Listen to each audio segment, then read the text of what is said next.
Everyone has tales about the strange and bizarre.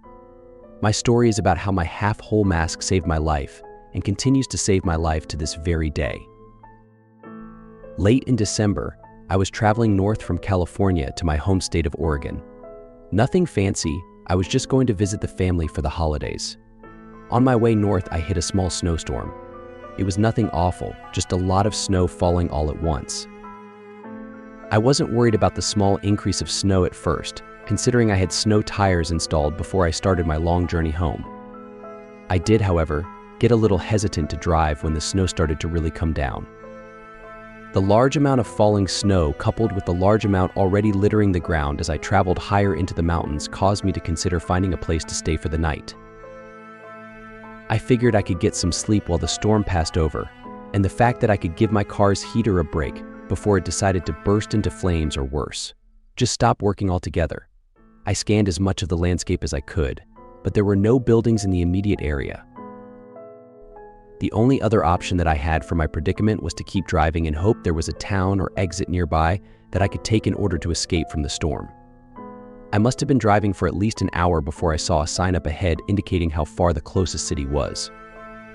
My heart sank a little when I read 162 miles as it flew by my windshield and vanished into the snowy night. At this point, the snow was beating against my windshield, and I knew that I wasn't going to last 162 minutes, let alone 162 miles. The digital clock on my radio read 1:21 a.m., and I decided that the next turnoff I saw I would take and hope that I could find a neighborhood that would produce some results on my current endeavor. My thought process was either freeze to death in my car or stay the night at some random person's house. Weighing the two options in my head, I picked the only thing a sane person would pick and go with the house. Another 30 minutes flew by, and still no luck finding a place to pull off. Just when I was starting to lose hope, I saw a turnoff in the distance. A small shape started to make its way closer into my headlights, and on further inspection, it was revealed to me that they were two wooden poles that possibly belonged to a fence. When I turned onto the road between the two wooden poles, the ground beneath me felt rocky and rough, like I was traveling on gravel. I didn't drive for too long before I started to see a small cabin creep into my field of view. The lights in the cabin were off, but the place seemed to be in good shape. I parked my car under a tall, wild-looking tree that took residence on the cabin's front lawn. Getting out of my car, I immediately grabbed my extra jacket and put it on, pulling the half-whole mask I wore around my neck up and over my ears to keep the heat around my face. I put my cap on and trudged up to the cabin after putting my cap snugly on my head. As I traveled through the cold, windy night up to what I felt was my salvation, I immediately regretted not getting any gloves for my hands. Despite the irritation I had with my hands, my face and the rest of my body were comfortably warm, so I didn't have much room to complain. I stuffed my frozen hands deep into my pockets and continued my journey across the cabin's lawn. As I made my way to the door, I noticed something odd. There was no indication of life anywhere. There wasn't even a car in the front yard. Taking my right hand out of my pocket, I knocked 3 times, waiting patiently before saying, "Hello? Is anyone in there? I'm sorry to bother you so late at night, but I need a place to stay for a few hours."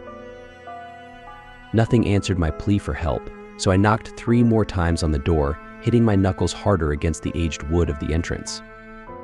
"Hello?" I said again, a little louder, before continuing with, "I'm not here to rob you or anything.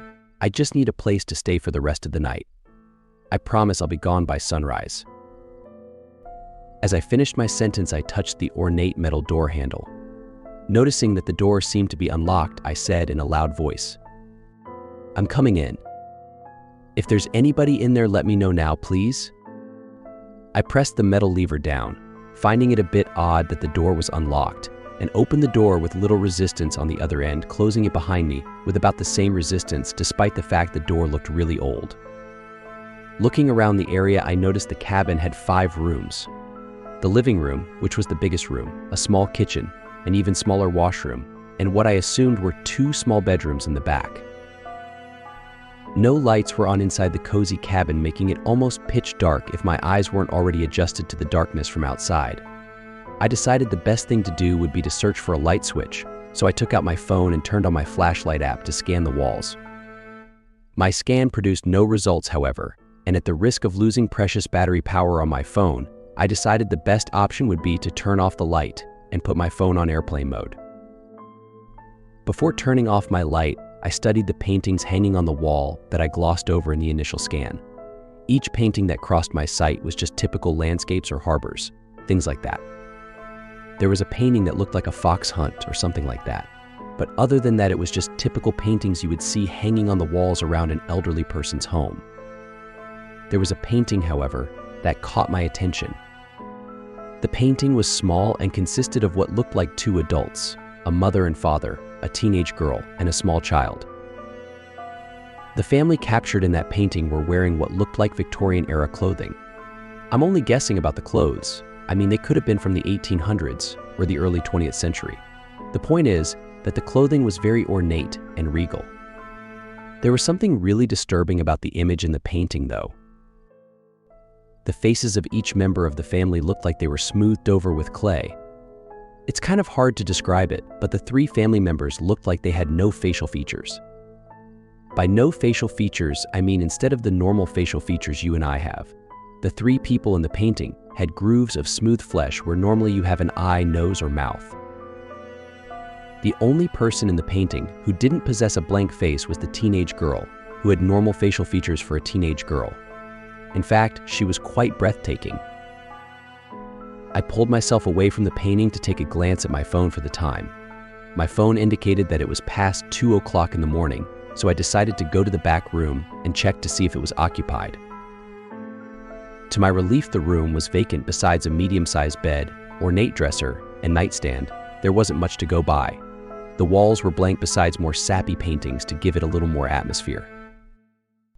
Although there was no indication of a heating system, besides a chimney, the rooms were bearable enough that I figured I could just bundle up in my clothes under the covers to stay warm. I was only going to be there for a few hours anyway, so there wasn't much point in starting a fire. Plus, the people who owned the cabin wouldn't be back tonight considering how late it was.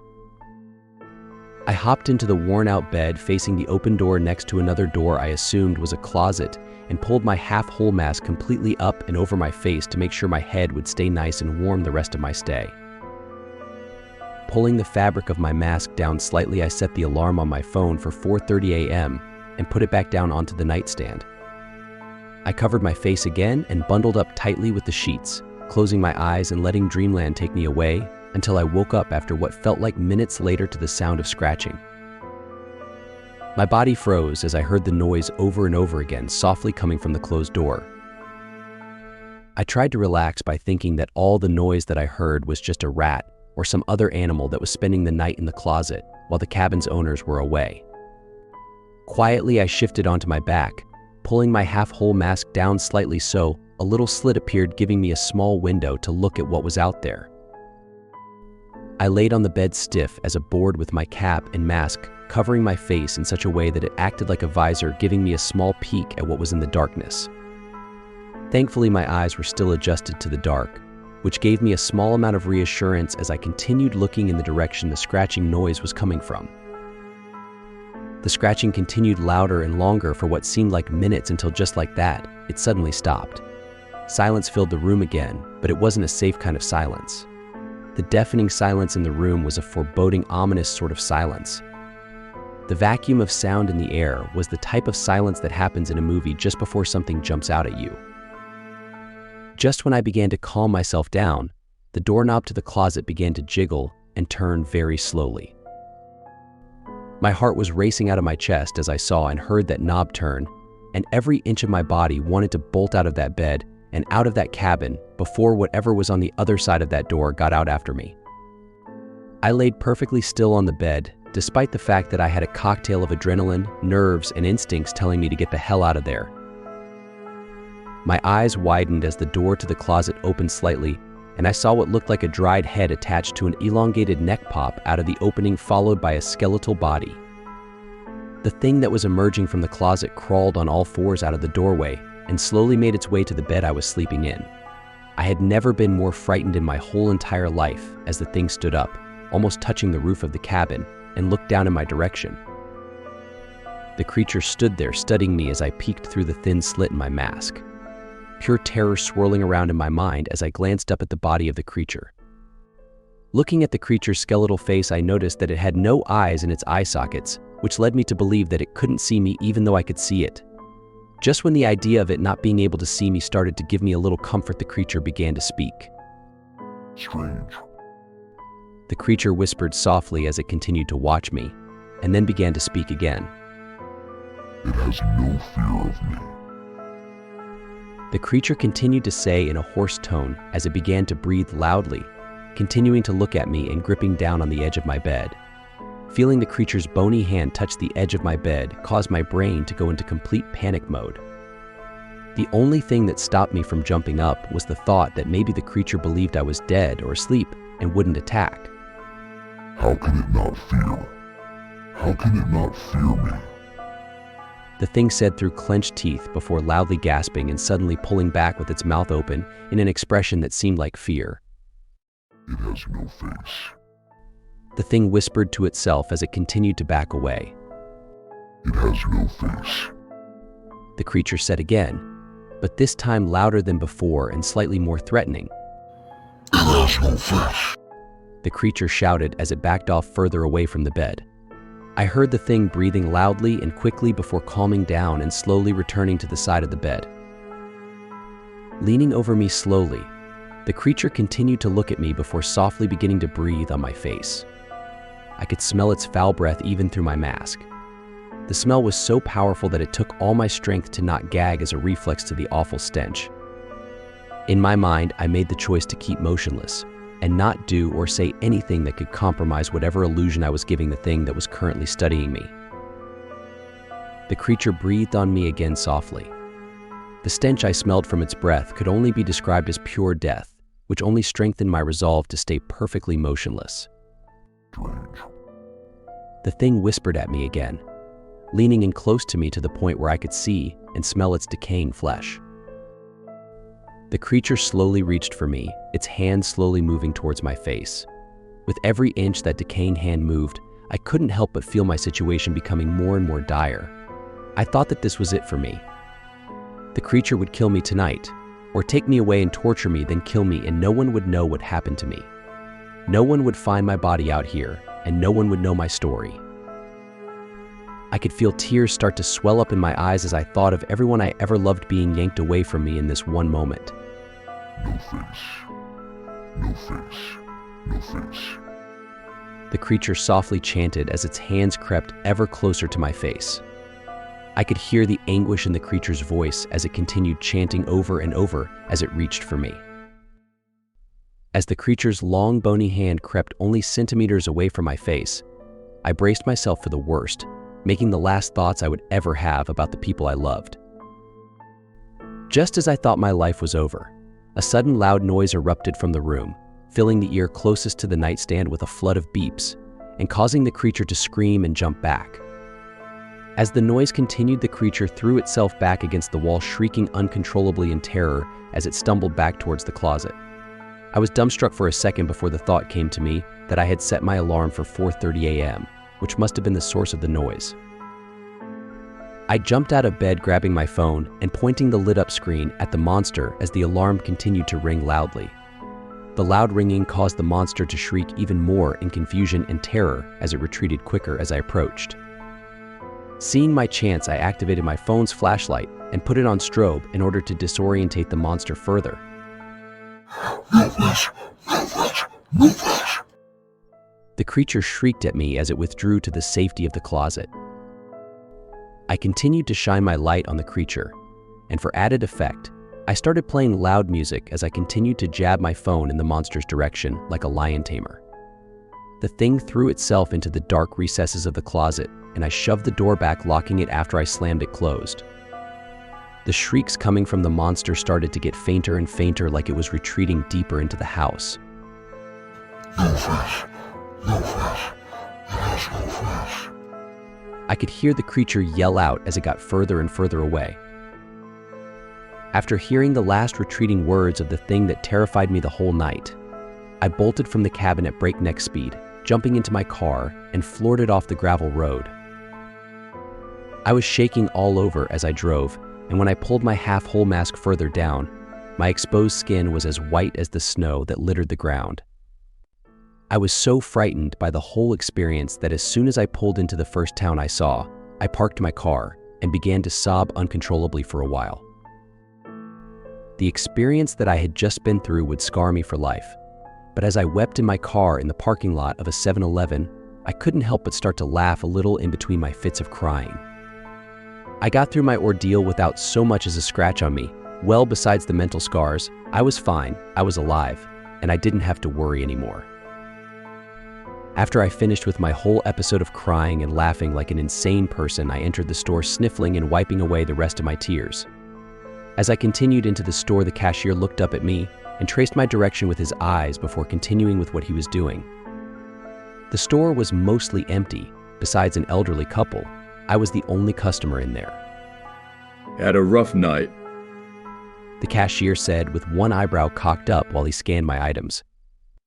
You have no idea, I said, looking out the window at the sunny winter day. I noticed you looked a bit upset when you came in.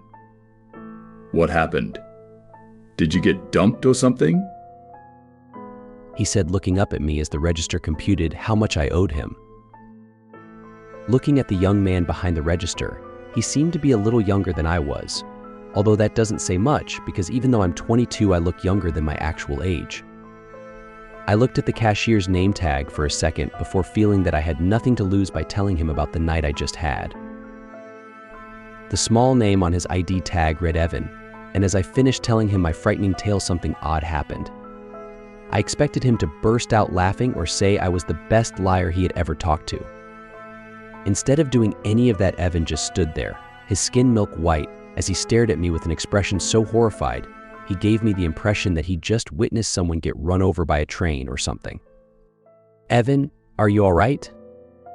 I said, looking into his eyes while we both stood there quietly. What? Oh, yeah, it's just... Evan began to say before his thoughts trailed off due to the new feeling that we were both being watched. I began to feel eyes burn into the back of my head before turning around to see the old couple I glanced at when I entered the store beforehand. The old couple possessed the same horrified look that Evan had just a few seconds ago. They must have heard the whole story I told. After a few moments of silence, the old couple asked me what I knew about the cabin, to which I couldn't really say. I gave them the best description I could about what I saw. The couple proceeded to tell me about the cabin, how long it's been there, and that it was haunted by a presence so terrifying that the place was condemned and left to rot away after so many people disappeared there. They told me that no one who has ever stayed in that cabin has ever been seen alive again, if they've ever been seen at all after their visit. One of my best friends stayed the night in that cabin, Evan said quietly as he stared off into the distance, but continued his thoughts with, I refused to go into the cabin. I knew something bad would happen if we went in. I tried so hard to convince him that the dare was stupid and to not go in, but he refused to be labeled as a chicken and continued with the dare.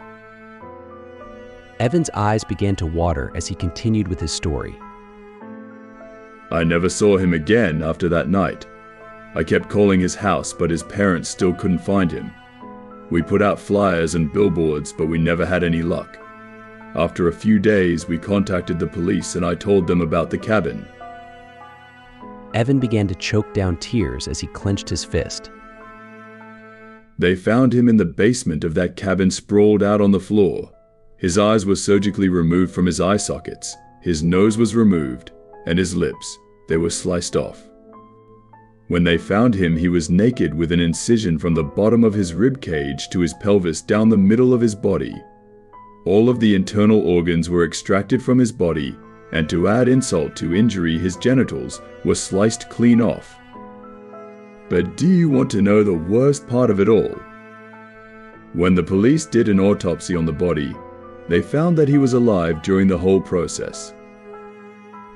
Evan winced as he remembered the whole gruesome sight and said, They never found who or what did it. There was no DNA evidence to convict anybody. They didn't find the tools that made the incisions, and they didn't find anything. Evan clenched his fist tighter on the table before the old man, listening to our conversation, put his hand on Evan's shoulder to reassure him that it was going to be all right. As he comforted Evan, he looked at me and said, "People have been disappearing from that area for decades, maybe even centuries for all we know, but the bodies always end in the same gruesome way. I don't care who you are, no one deserves something like that happening to them. They should just torch that evil place to the ground." The old lady joined her husband's side and looked at me with the most foreboding face I had ever seen.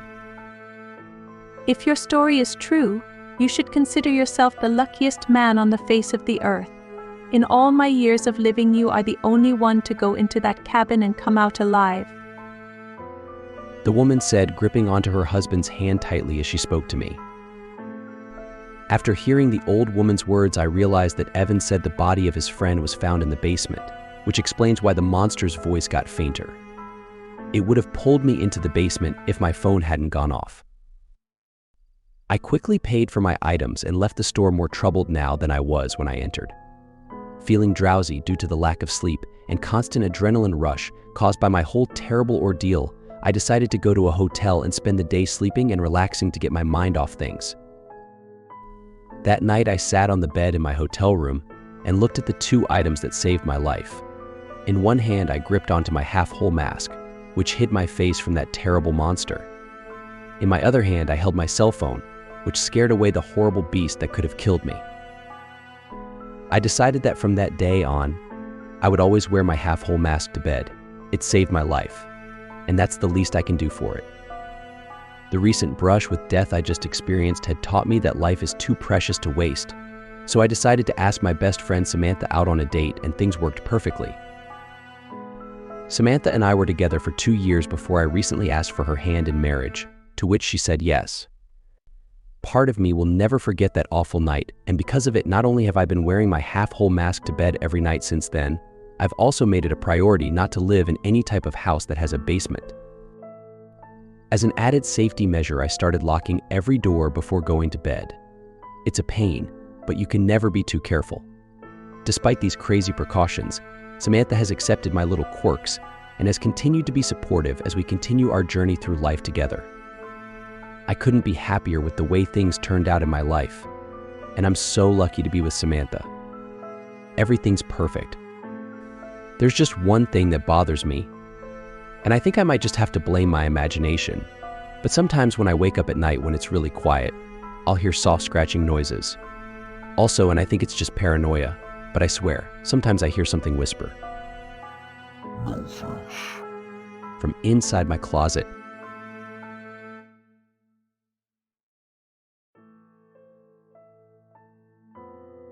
For more chilling stories, like and subscribe.